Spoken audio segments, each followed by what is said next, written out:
পিকে tutorial hub চ্যানেলের আরেকটি নতুন ভিডিও আমার সকল প্রিয় দর্শক এবং ভিউয়ার্স বন্ধুদের স্বাগত জানাই।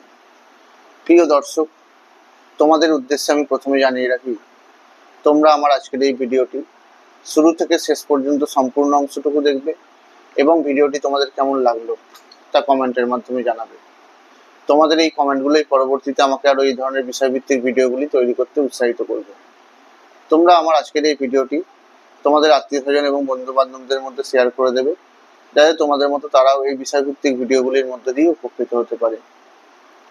পশ্চিমবঙ্গ মধ্যশিক্ষা পর্ষদের 10ম শ্রেণীর বাংলা বিষয়ের কবিতা সিন্ধু তীরে নিয়ে আজ আলোচনা শুরু করব। সিন্ধু তীরে নামক এই কবিতাটি রচনা করেছেন সৈয়দ আলাওল।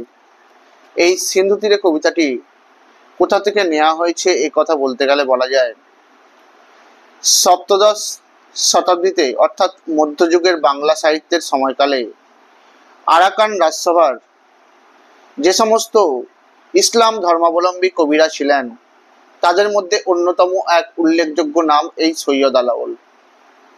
সেই সৈয়দ আলাওল রচিত বিখ্যাত কাব্য পদ্মাবতী, সেই কাব্যের 35তম খণ্ড পদ্মা সমুদ্র খণ্ড, যার নাম, সেই খণ্ডটি থেকে পাঠ্য এই সিন্ধু তীরে কবিতাটি নেওয়া হয়েছে। তোমাদের আমি প্রথমে এই কবিতার প্রত্যেকটা লাইন সম্পর্কে আলোচনা করে দেব। এই কবিতায় মোট লাইনের সংখ্যা আছে 66টি। কন্যারে ফেলিল যথা জলের মাঝারে তথা দিব্যপুরী সমুদ্র মাঝার। এই দিব্য শব্দটির অর্থ সুন্দর। অতি মনোহর দেশ, নাহি তথা দুঃখ ক্লেশ, সত্য ধর্ম সদা সদাচার। সদাচার শব্দটির অর্থ সৎ ব্যবহার। সমুদ্র নিপতি সুতা, পদ্মা নামে গুঞ্জুতা, সিন্ধু তীরে দেখি দিব্য স্থান। সমুদ্র নিপতি শব্দটির অর্থ সমুদ্রের রাজা, এবং সুতা বলতে বোঝায় কন্যা, অর্থাৎ সমুদ্র রাজের কন্যা ছিলেন পদ্মা। ওপরে পর্বত এক, ফল ফুলে অতিরেক, তার পাশে রচিল উদ্যান। নানা পুষ্প মনোহর, সুগন্ধি সৌরভতর, নানা ফল বৃক্ষ সুলক্ষণ।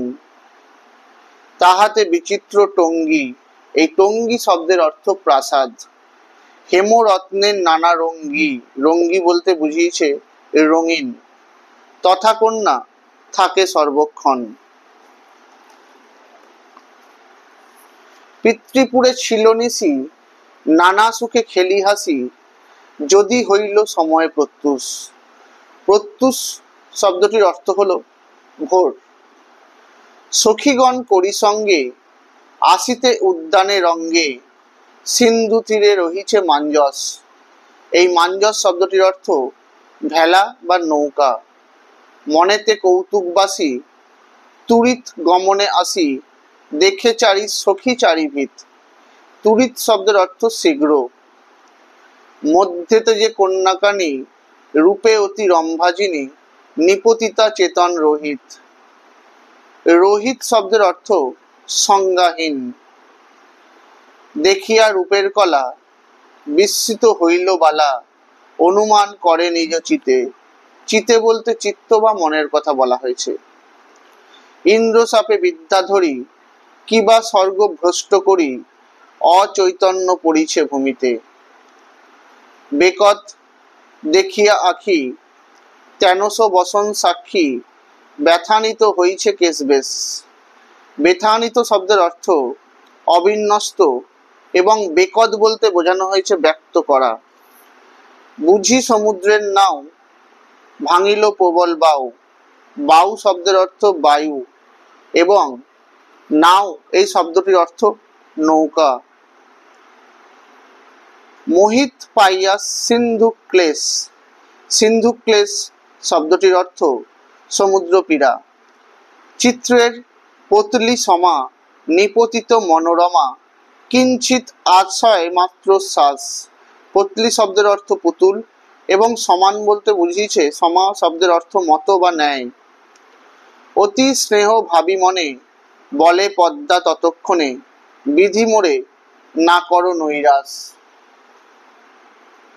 পিতার পুণ্যের ফলে, মোহর ভাগ্যের বলে, বাহুরক কন্যার জীবন। বাহুরক শব্দটির অর্থ ফিরে আসুক। চিকিৎসিমু প্রাণপণ, কৃপা করো নিরঞ্জন, দুঃখিনীরে করিয়া স্মরণ। সখী সবে আজ্ঞা দিল, উদ্যানের মাঝে নিল, পঞ্চজনে বসনে ঢাকিয়া। এই পঞ্চজন বলতে 5 জন কন্যা বা পঞ্চকন্যার কথা বলা হয়েছে, যাদের মধ্যে প্রধান বা অন্যতম উল্লেখযোগ্য ছিলেন সিংহল রাজকন্যা পদ্মাবতী, যিনি ছিলেন আবার অন্যদিক থেকে চিতররাজ রত্নসেনের দ্বিতীয় স্ত্রী। এবং এই পদ্মাবতীর সঙ্গে তার যে 4 জন সখীরা ছিল, তাদের নামগুলি হলো চন্দ্রকলা, বিধুন্নলা, রোহিণী এবং বিজয়া। অগ্নিজালি ছেকে গাও, কেহ সুরে কেহ পাও, তন্ত্রে মন্ত্রে মহৌষধি দিয়া। দণ্ডচারী এই মতে, বহু যত্নে চিকিৎসিতে, পঞ্চকন্যা পাইলা চেতন। শ্রীযুত মাগন গুণী, মহন্ত আরতি শুনি, হীন আলাওল সুরচন। মহন্ত শব্দের অর্থ পুরোহিত এবং সুরচন শব্দের অর্থ সুন্দর রচনা যার। তাহলে এই সিন্ধু তীরে কবিতাটির লেখক সৈয়দ আলাওল, তিনি শেষে কার গুণগান করেছেন?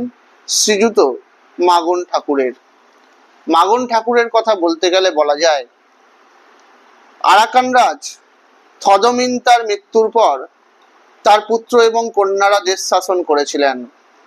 আর এই কন্যার প্রধান অমাত্য ছিলেন এই মাগন ঠাকুর, যিনি সৈয়দ আলাওলকে অত্যন্ত শ্রদ্ধা করতেন।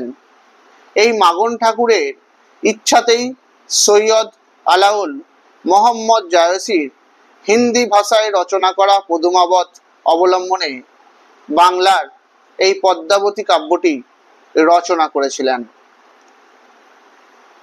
এই যে সিন্ধু তীরে কবিতাটি তোমাদেরকে বলে দিলাম, এই কবিতাটির মাধ্যমে লেখক বলতে চেয়েছেন, এই পাঠ্য অংশটিতে সিংহলের রাজকন্যা পদ্মাবতী, যিনি ছিলেন চিতররাজ রত্নসেনের দ্বিতীয় স্ত্রী, এবং তার 4 জন সখী সমুদ্রে পড়ে গিয়েছিলেন।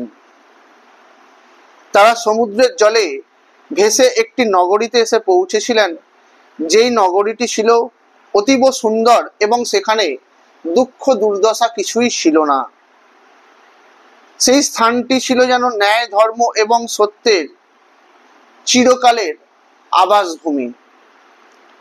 এরকম একটি জায়গায় সমুদ্র রাজার কন্যা পদ্মা নিজের হাতে একটি উদ্যান বা বাগান তৈরি করেছিলেন, আর সেখানে তিনি সখীদের নিয়ে তার দিন অতিবাহিত করতেন। সেই বাগানেই নানা ধরনের মনোহর সুগন্ধযুক্ত ফুল গাছ এবং সুলক্ষণযুক্ত গাছগুলি শোভা পেত। এই উদ্যানের মধ্যবর্তী এক মণিমাণিক্য খচিত প্রাসাদেই এই সমুদ্র রাজার কন্যা বসবাস করতেন।